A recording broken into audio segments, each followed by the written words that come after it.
Bonjour, bonsoir et bienvenue dans ce nouvel épisode de mon podcast IMO. On va parler copropriété, on va parler handicap, on va parler solidarité et je suis avec Ilan Partouche. Bonjour. Bonsoir. Ilan, vous êtes le fondateur d'Eco Handicap.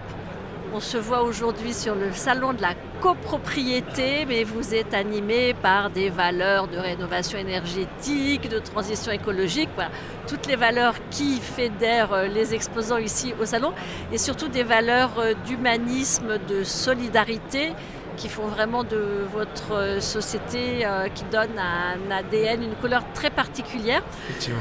On va en parler. C'est quoi Eco Handicap d'abord ? Alors, Eco Handicap avant tout, c'est le fait qu'on ait pu réussir aujourd'hui en France à allier le monde de la transition énergétique et l'emploi, la formation et l'insertion professionnelle de collaborateurs en situation de handicap. Donc c'est ça votre couleur particulière. Comment elle vous est venue cette idée ? Ça touche à une histoire familiale. Oui, une histoire forte. Nous-mêmes, nous sommes frères d'un enfant en situation de handicap. Nos parents se sont engagés depuis plus d'une vingtaine d'années sur l'ensemble du territoire national pour permettre à ces enfants, adolescents et adultes porteurs de troubles du neurodéveloppement d'être considérés comme tous. Vous êtes 3 frères ? Totalement, 3 frères. Associés dans l'entreprise ? Alors mon plus jeune frère Nathan et un ami proche de notre famille, Johan, qui est cofondateur de cette merveilleuse société. Et donc un des frères Oui. est touché par une différence. Exactement, différence, touché par un trouble du neurodéveloppement, et de ce fait, nous sommes engagés, notre famille s'est engagée, et nous aujourd'hui en tant qu'enfants, nous nous sommes engagés pour permettre à ces personnes qui sont finalement malheureusement trop éloignées de l'emploi, de revenir sur le chemin de l'emploi à travers des merveilleux métiers qui sont liés à la transition énergétique. Alors, comment on marie les deux mondes ? Alors comment marier ces deux mondes ? C'est très simple. Aujourd'hui, on sait et on le voit au quotidien, le gouvernement prône cette transition énergétique, prône ces projets de rénovation énergétique.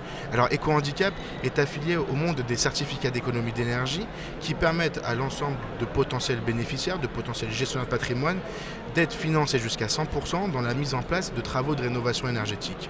Ce que l'on a fait, on le sait, tout professionnels de la rénovation énergétique savent à travers le monde des C2E que la ventilation projet se fait d'une telle manière où vous avez 70% de tâches qui sont affiliées à l'administrative et 30% des tâches qui sont affiliées au terrain, c'est-à-dire à la rénovation énergétique. Aujourd'hui, nous recrutons au sein de notre compagnie des personnes différentes, non pas de par leurs compétences, mais de par le fait qu'ils soient en situation de handicap, et on s'attache véritablement à leurs points de force et non plus à leurs points de faiblesse. On leur permet de cette manière de pouvoir s'insérer à travers l'ensemble des tâches administratives. On les forme à l'édition de devis, les rapports de visite technique, les montages financiers pour permettre à nos bénéficiaires d'être dans le monde des certificats d'économie d'énergie. Et à côté de ça, sur le terrain, nous avons cette ventilation projet qui nous permet de savoir aujourd'hui qu'on a 30% de ces projets qui sont affiliés aussi au terrain, et on forme des monteurs en isolation thermique qui vont sur les projets de rénovation énergétique. Quand on entend parler de personnes en situation de handicap, souvent les gens pensent à des gens en fauteuil, à des gens appareillés. Malheureusement, oui, malheureusement, il faut savoir qu'aujourd'hui, 84% des personnes qui sont en situation de handicap, c'est de l'handicap invisible. Donc oui, effectivement, aujourd'hui dans notre société, on s'attache à ce pictogramme-là qui est le fauteuil roulant. Faux! On sait et on le sait bien qu'un grand nombre de nos concitoyens qui sont touchés par un handicap, c'est de l'handicap invisible. Donc aujourd'hui, ce qu'on souhaite amener à travers ce projet unique en France, c'est de dire tu peux être différent, tu ne peux être différent de moi, mais je ne regarderai pas tes points de faiblesse. Au contraire, je regarderai tes points de force et je vais t'accompagner sur le chemin du retour à l'emploi. Donc vous ramenez vers l'emploi des personnes en situation de tout handicap, Oui. en les embauchant le cas échéant chez vous, mais totalement. surtout vous avez une école, un centre de formation. Voilà, alors à côté de notre entreprise, nous avons une école qui s'occupe d'enfants, adolescents et adultes qui sont touchés par des troubles du neurodéveloppement, et on les accompagne sur l'autonomie avant tout. Qu'est-ce que c'est l'autonomie ? Savoir lire, savoir écrire, savoir compter, savoir se déplacer. Il y a un constat qui est simple. Après ce passage dans notre école, où vont ces adolescents ? Où vont ces adultes ? On a souhaité créer Eco Handicap pour leur permettre d'avoir une entreprise qui puisse les accueillir à un moment donné de leur vie pour leur permettre d'acquérir des compétences et potentiellement un jour d'être sur le chemin de l'emploi. Vous, avant de créer cette entreprise, suite au décès de votre Mon père, oui. Avant de créer cette entreprise, j'étais moi-même médiateur. dans cette structure. Donc j'apprenais à ces personnes à apprendre. Donc je les formais, je les accompagnais, je faisais de la médiation. J'étais diplômé de la méthode Firestein et c'est ce qui m'a permis véritablement de m'orienter dans ce schéma-là. Donc aujourd'hui, alors là on revient côté copropriété, j'ai des travaux de rénovation énergétique, j'envisage d'optimiser Mon patrimoine, réduire mes émissions de gaz à effet de serre, optimiser mes charges.